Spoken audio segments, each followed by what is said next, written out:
Good morning दोस्तों। आप लोग का स्वागत है आपके अपने YouTube channel smart study bye silencer में। दोस्तों, आज आप लोग के लिए लेके आए हम क्रिया क्रिया जो कि हिंदी का बहुत ही इम्पोर्टेंट चैप्टर माना जाता है और हर कम्पिटेटिव एग्जाम में क्रिया से क्वेश्चन पूछे जाते हैं जिसमें सिलेबस हिंदी दिया हो। दोस्तों, क्रिया क्रिया होती क्या है? क्रिया किसे कहते हैं? किसी भी वाक्य में जिस शब्द से किसी कार्य का करना या होना पाया जाए, समझा जाए, उसी को क्रिया कहते हैं। जैसे मानते हैं, बोल दिया जाए राम खेलता है। राम क्या करता है? खेलता है। तो ये खेलना जो है ये क्या है? खेलना एक क्रिया है।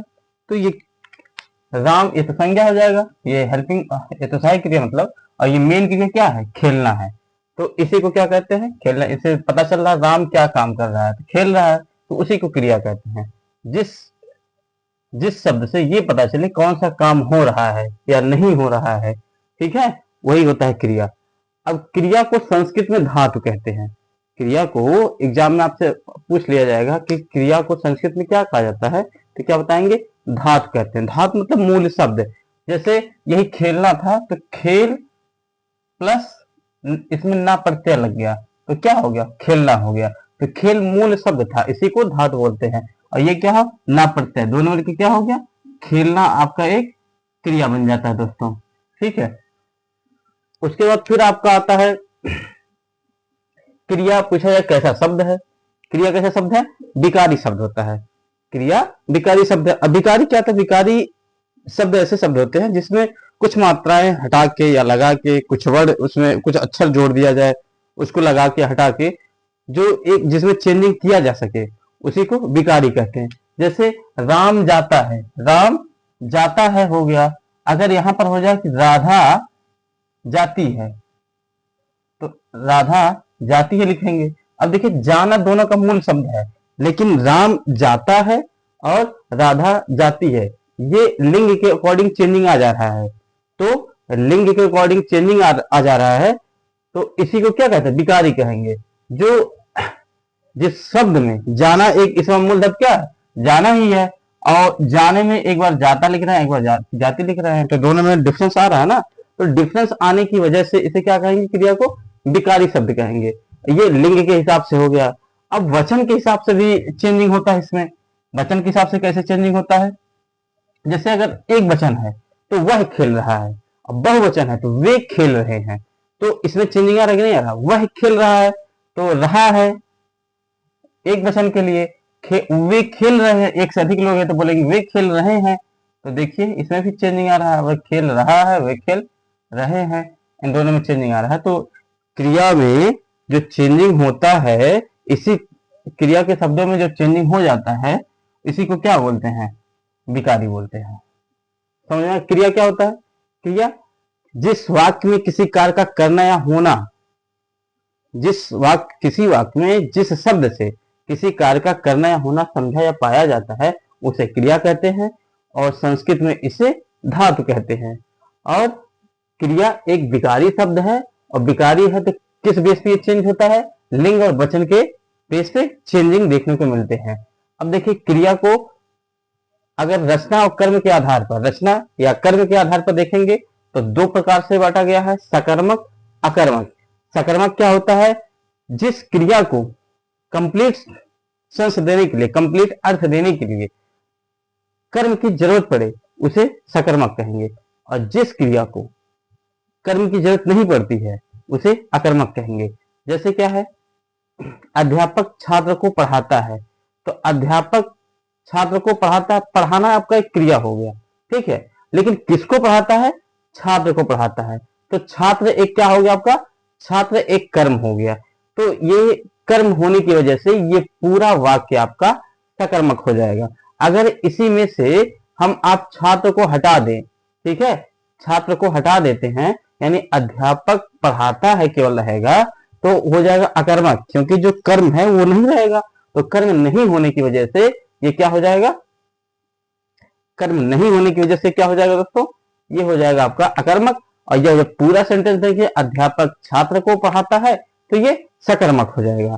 उसके बाद दोस्तों आता है दूसरा सेंटेंस है, डाकिया चिट्ठी लाता है। ये पूरा सेंटेंस आपका सकर्मक है, क्योंकि इसमें लाना जो है आपका क्रिया है, और क्या लाता है, चिट्ठी लाता है। क्या लाता है, चिट्ठी लाता है। अब ये चिट्ठी जो है एक कर्म का काम कर रहा है, तो कर्म का काम यानी कि क्रिया अपने साथ कर्म को लेके आ रहा है, तो ये सकर्मक क्रिया का एग्जाम्पल हो जाएगा, उदाहरण हो जाएगा। लेकिन अगर हम चिट्ठी को हटा देते हैं, इस चिट्ठी को हम हटा दें, केवल बोले डाकिया लाता है, तो क्या हो जाएगा, अकर्मक हो जाएगा। लेकिन सही सेंस इसका नहीं मिल पा रहा। डाकिया लाता है, क्या लाता है, अब चिट्ठी लाता हो गया। जब चिट्ठी इसका कर्म इसको ऐड कर देते सकर्मक, और यही चिट्ठी हटा देंगे, केवल बोलेंगे डाकिया लाता है, तो अकर्मक हो जाएगा। ठीक है दोस्तों, ऐसे है। मोहन अखबार पढ़ रहा है, तो मोहन क्या पढ़ रहा है, अखबार पढ़ रहा है, तो ये कर्म की जरूरत, कर्म इसमें आ रहा है।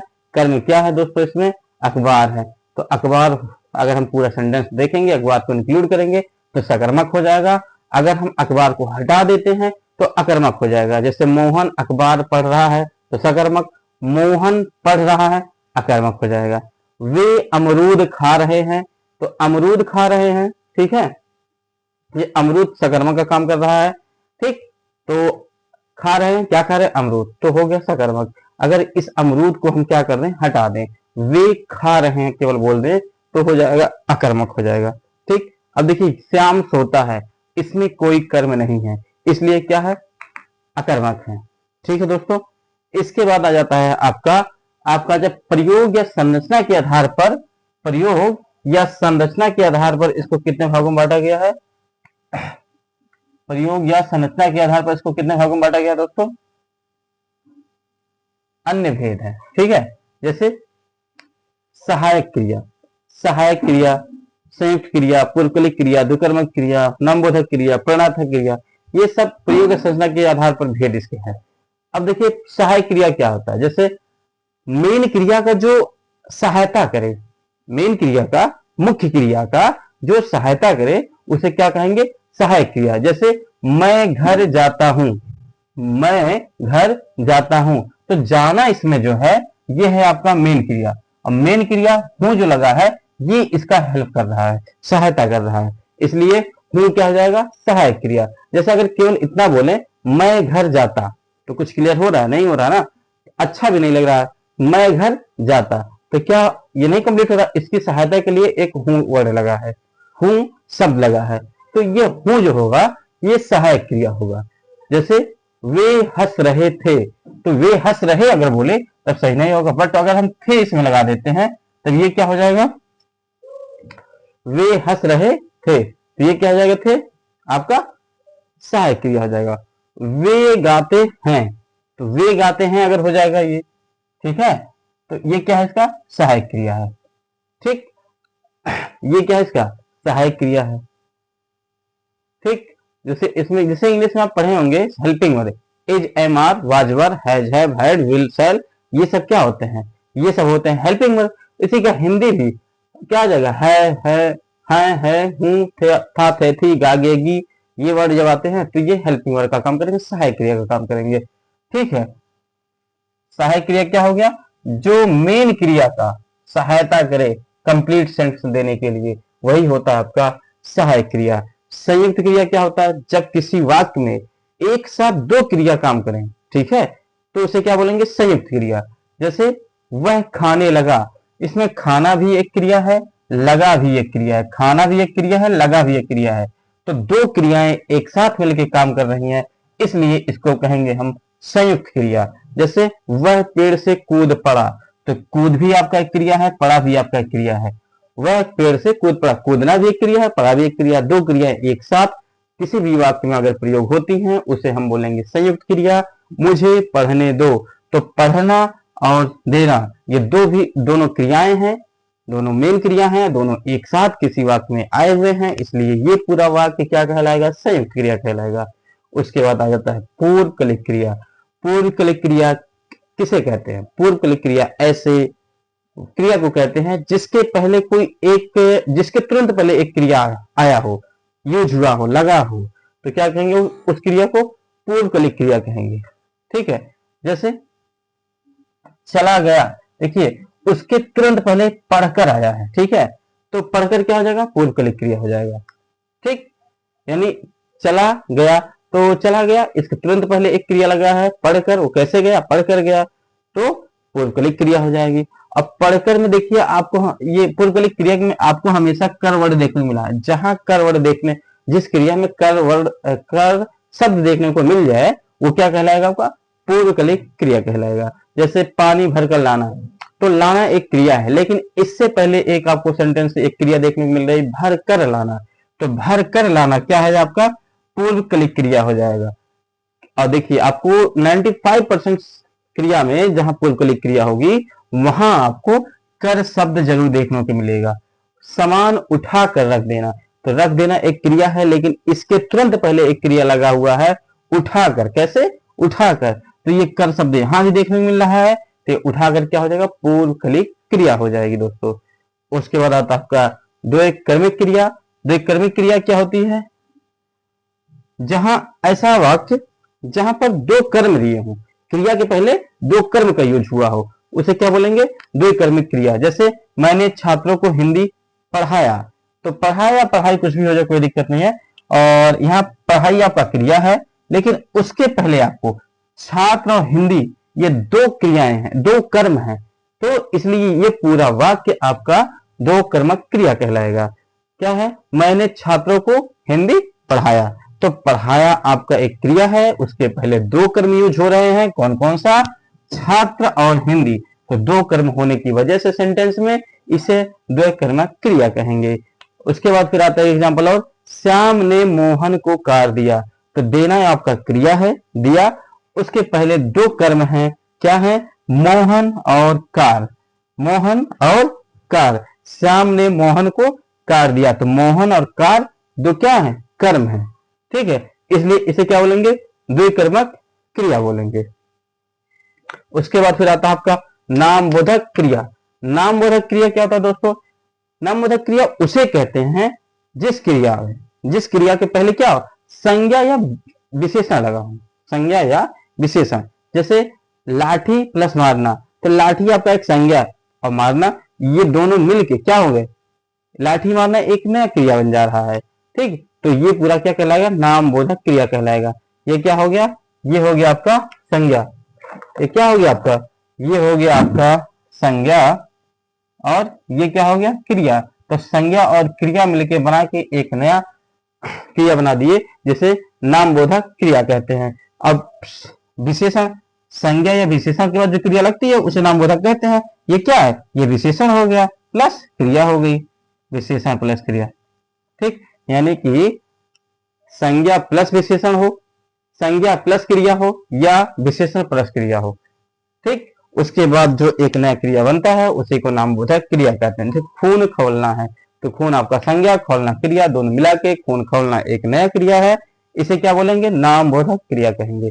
अब आता है प्रेरणार्थक क्रिया। प्रेरणार्थक क्रिया क्या होती है दोस्तों? प्रेरणार्थक क्रिया इसे कहते हैं जिसमें खुद काम ना करके किसी दूसरे से करवाया जाए। ठीक है, जैसे लिखवाना, मान लेते हैं दो बच्चे बैठे हैं, सर आए, बोल दिए कि उसको लिखवा दो, है ना, तो खुद ना करके दूसरे बच्चे से, मतलब बच्चों को आपस में क्या किया? प्रेरणा दिए कि आप उसका काम करवा दीजिए, लिखवा दीजिए, कंप्लीट करवा दीजिए। तो ये खुद ना करके दूसरे से लिखवाए। जैसे केमिस्ट्री में आपने एक चैप्टर पढ़ा होगा उत्प्रेरक। उत्प्रेरक में क्या होता है? उत्प्रेरक स्वयं रिएक्शन में भाग नहीं लेता है, लेकिन वो क्या करता है? रिएक्शन की स्पीड को स्लो या फिर डाउन कर देता है, मतलब तेज कर देगा या धीमा कर देगा। ठीक, तो उसी प्रकार से प्रेरणात्मक क्रिया होगा, ये खुद काम ना करके किसी दूसरे से करवाता है। जैसे खिलवाना क्या होता है कि कई सारे बच्चे हैं, खेलना चाह रहे हैं, तो किसी एक बच्चे को बाहर है, वो उसका नहीं संपर्क है, तो कोई तीसरा आके उसको कहते इसको भाई खिला लो अपने टीम में, तो खुद ना खिला के दूसरे से कह के खिलवाया, मतलब दूसरे से जो काम करवाया जाए वो प्रेरणात्मक क्रिया के अंदर रहेगा। चलवाना, बाइक पे ही जा रहे हैं, दो लोग हैं, खुद ना चला के किसी और से चलवा लिया जाए, तो क्या है? चलवाना। ये हो गया प्रेरणात्मक क्रिया। ठीक है दोस्तों, एक बार जल्दी से रिवीजन कर लेते हैं। जैसे क्रिया है, क्रिया किसे कहते हैं? क्रिया ऐसे शब्द को कहते हैं जो किसी वाक्य में किसी कार्य का होना या करना समझा या पाया जाए। ठीक, और क्रिया को संस्कृत में धात कहेंगे। यह एक विकारी शब्द है। विकारी ऐसे शब्द को कहते हैं जिसमें चेंजिंग किया जा सके, और ये क्या है? लिंग और वचन के बीच में चेंजिंग होता है। रचना या कर्म के आधार पर सकर्मक और अकर्मक में बांटा गया है। सकर्मक उसे कहते हैं जिस क्रिया को अपने साथ कर्म का जरूरत पड़ता है उसे सकर्मक, और जिस क्रिया को अपने साथ कर्म की जरूरत नहीं पड़ती है उसे अकर्मक कहेंगे। और इसके अन्य भेद दे दिए हैं, जैसे प्रयोग या संरचना के आधार पर अन्य भेद भी इसके हैं। सहायक क्रिया, सहायक क्रिया क्या होती है? जो मेन क्रिया का क्या करता है? मेन क्रिया का सहायता करता है। संयुक्त क्रिया, संयुक्त क्रिया उसे कहते हैं जो जिस वाक्य में दो क्रियाएं एक साथ काम करें। पूर्वकलिक क्रिया, पूर्वकलिक के मेन क्रिया के पहले तुरंत एक कोई क्रिया हो उसे पूर्वकलिक क्रिया कहेंगे। इसमें आपको कर्वड़ देखने को मिलेगा, अक्सर मिलेगा। और द्विकर्मक क्रिया ऐसी क्रिया जिसके पहले दो कर्म का यूज हुआ उसे दो कर्मक क्रिया कहेंगे। और नामबोधक क्रिया क्या होती है? नामबोधक क्रिया उसे कहते हैं जिसमें संज्ञा या विशेषण के बाद कोई क्रिया लगे और फिर एक नई क्रिया बन जाती है। लाठी मारना, पीला पड़ना, खून खौलना, ये नामबोधक क्रिया हो जाएगा। प्रणार्थक क्रिया क्या होती है? प्रणार्थक क्रिया उसे कहते हैं जो खुद काम ना करके किसी और से करवाया जाए। थैंक यू दोस्तों।